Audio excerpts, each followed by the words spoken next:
because I grew up in a Punjabi family, I am a Punjabi.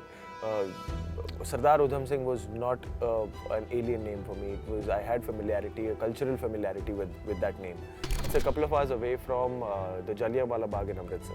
All I right. belong to a village in district Hoshiarpur, which is 2 hours drive from Amritsar.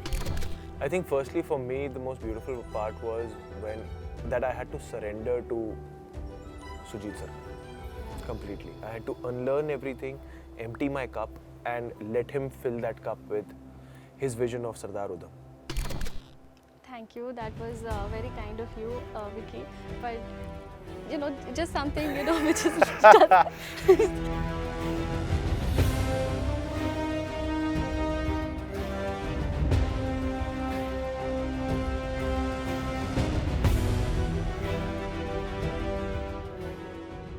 Hello everyone, I am Vicky Kaushal and I am here today with the wonderful Apurva from The Logical Indian talking about my film Sardar Udham, which is going to be premiering on 16th of October only on Amazon Prime Video.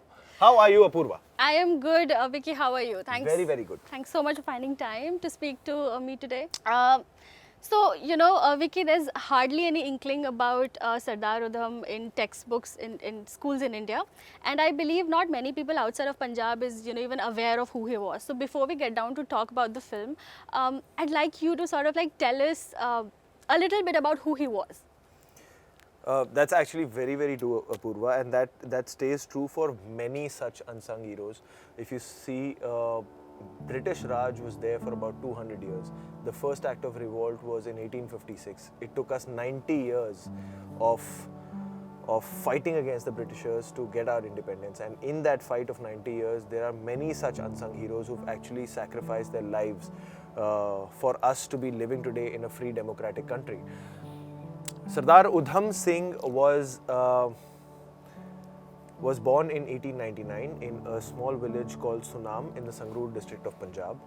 He lost his parents very early on in his life. It was him and his elder brother, Mukta Singh, who were then who had gone into an orphanage, who were taken by an orphanage, the Khalsa orphanage in Punjab.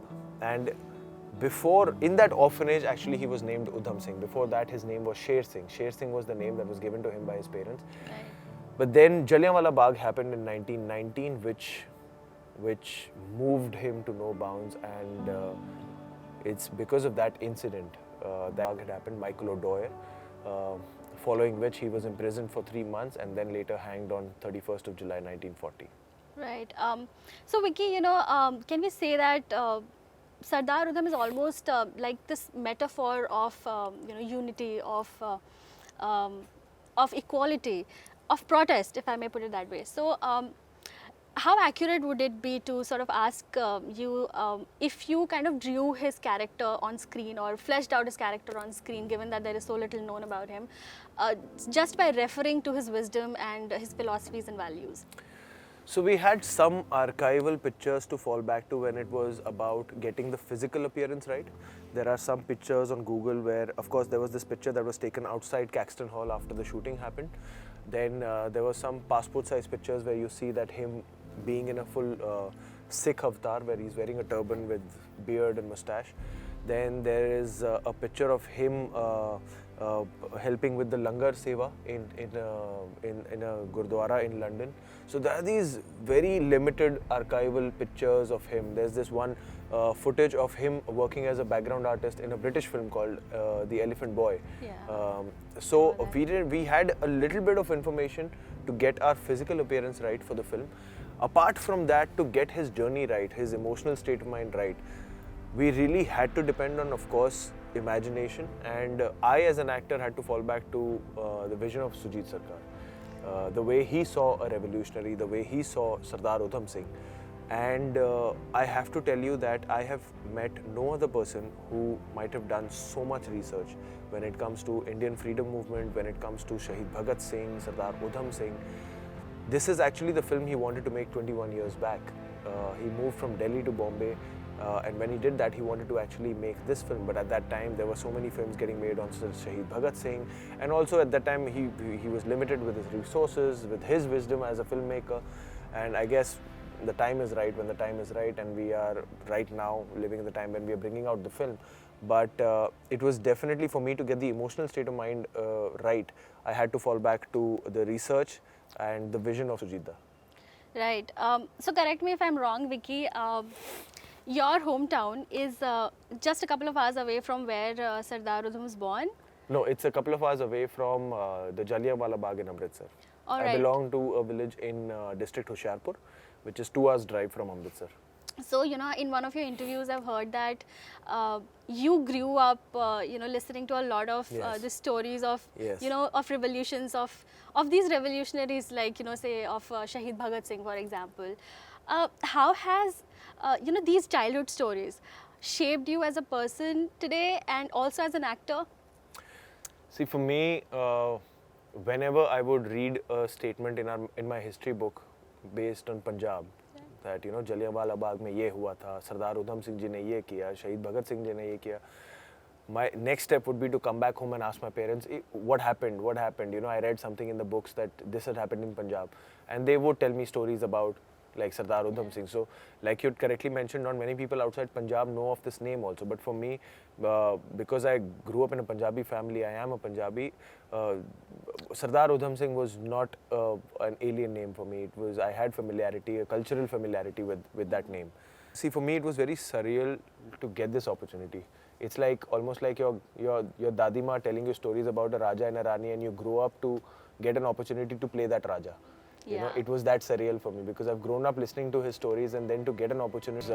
Since not many people know of him, if the film ends up resonating with the audience, people are going to remember him through this film, through these visuals, through this face. So that is a big responsibility on your shoulders, and you're very much aware of that while shooting that film.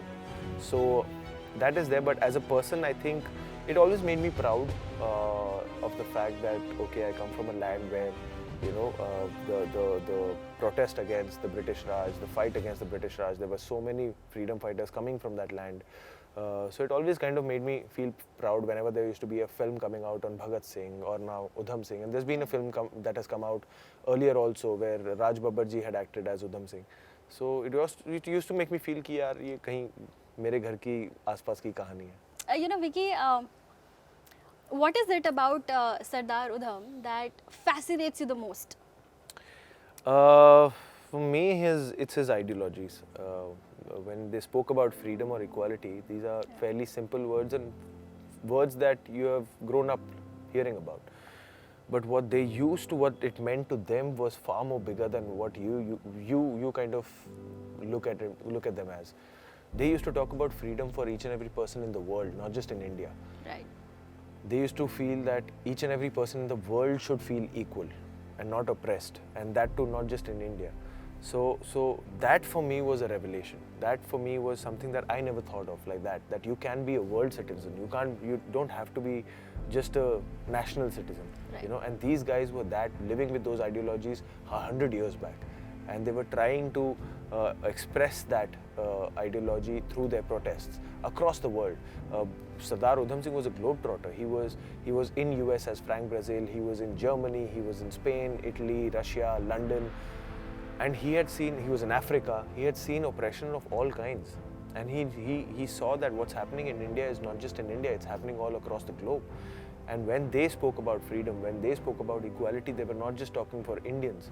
They were talking about each and every oppressed person in the world, Right. which for me just makes it very big, And for me, then it did not just stay limited to being a part of a biopic of a human being. It was a biopic of an ideology, and that's where I thought the film becomes very big.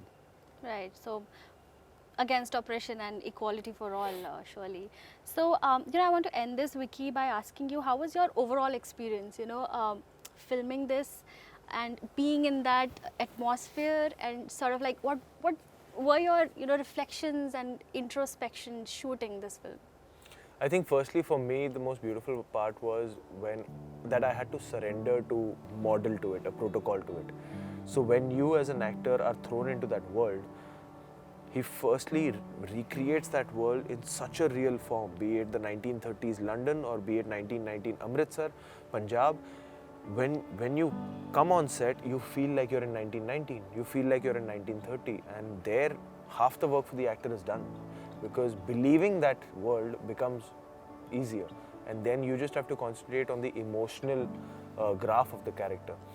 And because he deals with it in such a realistic way that you have to internalize it a lot.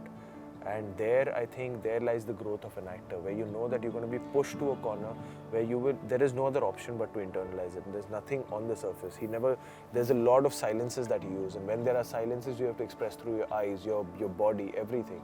So that for me as a process was very enriching. Thank you so much, Vicky. Thank you, Apurva. Lovely talking to you. Is there something you'd like to say to the Logical Indian community? Logical Indian community, hi. Please do look forward to all the interviews by this wonderful, wonderful girl named Apurva. Thank you. That was very kind of you, Vicky. But, just something, which is To the community of Logical Indian, please do watch my film Sardar Udham, which is coming out on 16th of October, only on Amazon Prime Video. I think such stories are important. We need to remember our history so that we don't make the same mistakes again.